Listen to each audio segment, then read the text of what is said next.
Tuesday in Simpsonville, South Carolina. Going to be another beautiful day, and we're expecting almost a heat wave. We're going to be up in the high 60s through the weekend, and should be beautiful weather.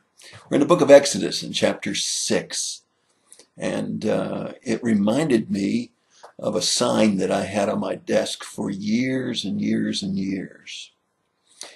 As a matter of fact, I still have the sign. The sign says, "Be patient. God isn't finished with me yet."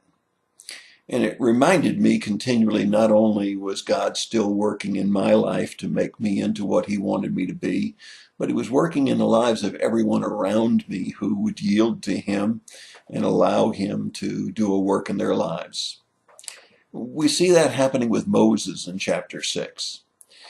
Because as we've come into these early chapters, we've seen Moses, although not resisting God and doing what he said to do, constantly questioning God, constantly asking why. And we see Moses feeling very inadequate, and God has to keep reassuring him.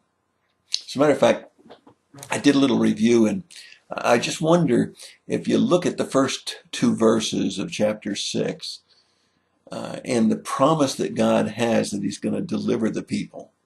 Even though the straw's been taken away and even though the labor has become greater, he's continually promising he's going to deliver the people out of bondage in Egypt. And that reminded me to go back and look at chapter 3. Chapter 3 in verses 8 through 10, he promised he'd deliver them. In chapter 3, verse 12, he promised that when he brought them out of the land as if it was already done. In chapter 3, verse 17, he reminds them again that they're going to the promised land. In chapter 3, verse 19, he says, even though it's going to be under compulsion, even though the Pharaoh is going to have a hard heart and not want to let you go, you're going out of the land. And so there are 4 promises in one chapter that they're coming out of Egypt and going into a promised land. And it's a done deal as far as God's concerned. And then you find in chapter 6, in the first couple of verses, as well as chapter 6, verse 6, again, you find that promise of going into the promised land. Now, here's a question for you. From the Moses that said, "Who am I?" to go to the Pharaoh. "Lord, I'm not eloquent of speech. Lord, I can't do this. You better send Aaron." If you look at all of the challenges that Moses gave to God, who should I say sent me? What if he won't believe me? Think of all of the times that Moses said that. And then fast forward past where we are to chapter 14 in verse 13. Write it down. Look at it. Chapter 14, verse 13. Moses says, "Stand still. Do not fear, and watch the salvation of the Lord today." Now, the circumstances of that were incredible. The people were out of bondage. They had made their way to the Red Sea. The entire Egyptian army was chasing after them. All of the chariots and all of the horses and all of the soldiers were coming after Moses and the people of Israel. Now, they had gold and silver and clothes, just like God promised them from the Egyptians. But they didn't have any weapons. They didn't ask for weapons. God didn't ask them to ask for weapons. Moses didn't say dig into the sand and make foxholes. He didn't say scatter so that you're not an easy target. He didn't say build a raft and try to float across the Red Sea. He said stand still and watch the salvation of the Lord.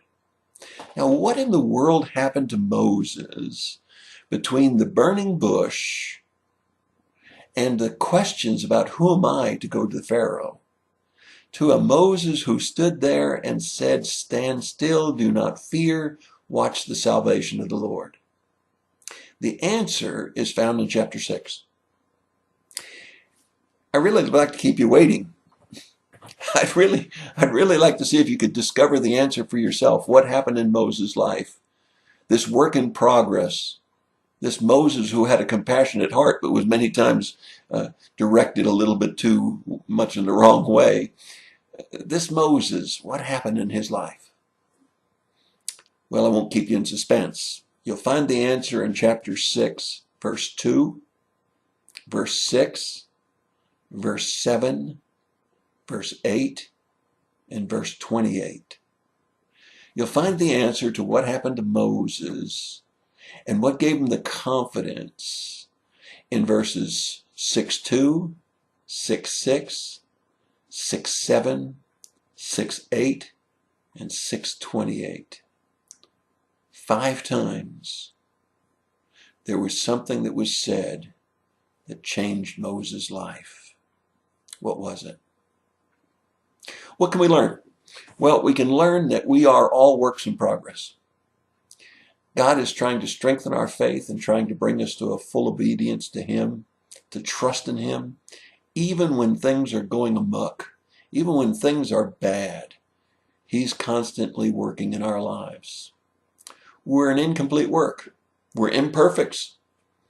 We are those who are continuing to be molded and made into His image, if we'll just yield. And He may mold and make us 2 or 3 different times. I mean, after all, if we think about the potter and the clay, He has the right, if He wants to just take that clay and smash it down and make something different out of the clay. We may all want to be pretty vases, and He may need some water jugs.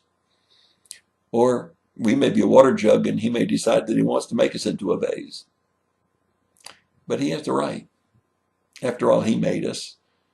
And He has the right to form us into whatever He wants us to be.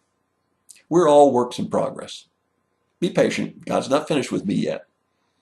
And what I keep telling everyone that asks about whether I'm in retirement, I say, no, I'm redirected. And the one objective that I have in my life is to finish well. I don't know how many more years God will give me, but I do know this. I want them to count, and I want to finish well for Him. That's your thought for the day. Tomorrow we'll take a look at what Moses learned in chapter 6. God bless you and have a great day.